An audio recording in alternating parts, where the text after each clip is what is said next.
Hi guys, ഇന്നൊരു official പർപ്പസിന് വേണ്ടി നമ്മൾ കൊല്ലം വരെ പോവുകയാണ്. എൻ്റെ അതിബുദ്ധി കൊണ്ട് 2.5 മണിക്കൂർ കൊണ്ട് എത്തേണ്ടത് ഞാൻ 4.5 മണിക്കൂർ കൊണ്ട് 4 ജില്ലകൾ താണ്ടിയാണ് എത്തിയത്. നല്ല തണുപ്പായിരുന്നു. ഇത് പകയാണോ മഞ്ഞാണോ എനിക്ക് മനസ്സിലാവുന്നില്ലായിരുന്നു. പക്ഷേ എന്തായാലും എൻ്റെ കയ്യിലെ രോമകൂപങ്ങളൊക്കെ എണീറ്റ് നിന്നെ ബഹുമാനിക്കുന്നുണ്ടായിരുന്നു. ഓക്കെ ഗൈസ്, എൻ്റെ കൈ ഇങ്ങനെയൊക്കെയാണ്. യാത്രകൾ വർണ്ണശബളമാക്കാൻ നമുക്ക് കുറച്ച് ജംസ് കഴിക്കാം. അങ്ങനെ ഇരുന്നപ്പോഴത്തേക്ക് ഇത് വന്നു ഫസ്റ്റ് ബ്ലോക്ക്. ഇത് വലിയ കുഴപ്പമുണ്ടായിരുന്നു, ഒരു 10 മിനിറ്റ് ഉണ്ടായിരുന്നുള്ളൂ. പിന്നെ കിട്ടിയ ബ്ലോക്ക് എത്ര മണിക്കൂറാണ് എനിക്ക് ഒരു ഓർമ്മയില്ല. നല്ലോണം പോസ്റ്റായി.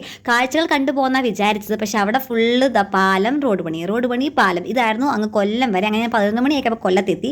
തിരിച്ചു വന്നപ്പോഴാണ് ഈ ഓച്ചിറ ക്ഷേത്രം എൻ്റെ കണ്ണിൽ പെട്ടത്. ഞാൻ കേട്ടിട്ട് മാത്രമേ ഉള്ളൂ, പക്ഷെ നല്ല രസം ഉണ്ടായിരുന്നു കാണാൻ വേണ്ടി. വലിയൊരു അമ്പലമൊക്കെ ആയിരുന്നു. അങ്ങനെ ആ അമ്പലത്തിലെ കാഴ്ചകളെല്ലാം കണ്ട് വെയിലും കൊണ്ട് ഇങ്ങനെ വന്നപ്പം നമ്മൾ 4:30 നമ്മൾ ചങ്ങനാശ്ശേരിയിലെത്തി. അവിടുന്ന് അടുത്ത ബസ് വീട്ടിലേക്ക് കയറിയപ്പോഴത്തേക്ക് ദേ നിൽക്കും നമ്മുടെ പാറേപ്പള്ളി പണിയൊക്കെ ഏകദേശം കംപ്ലീറ്റ് ആകാറായി. പക്ഷെ നല്ല രസം ഉണ്ടായിരുന്നു കാണാൻ വേണ്ടി. നല്ലൊരു പ്രൗഢി ഉണ്ടായിരുന്നു കാണാൻ വേണ്ടി. അങ്ങനെ ഒരു 6 മണിയൊക്കെ വീട്ടിലെത്തിയപ്പോഴത്തേക്ക് എന്നെ കാത്ത് പെൻഡിങ്ങിൻ്റെ ഒരുപാട് വർക്ക്സ് ഉണ്ടായിരുന്നു. അങ്ങനെ ആ വർക്ക്സ് എല്ലാം ചെയ്ത് ഞാൻ കിടന്നു തുടങ്ങി. ബൈ.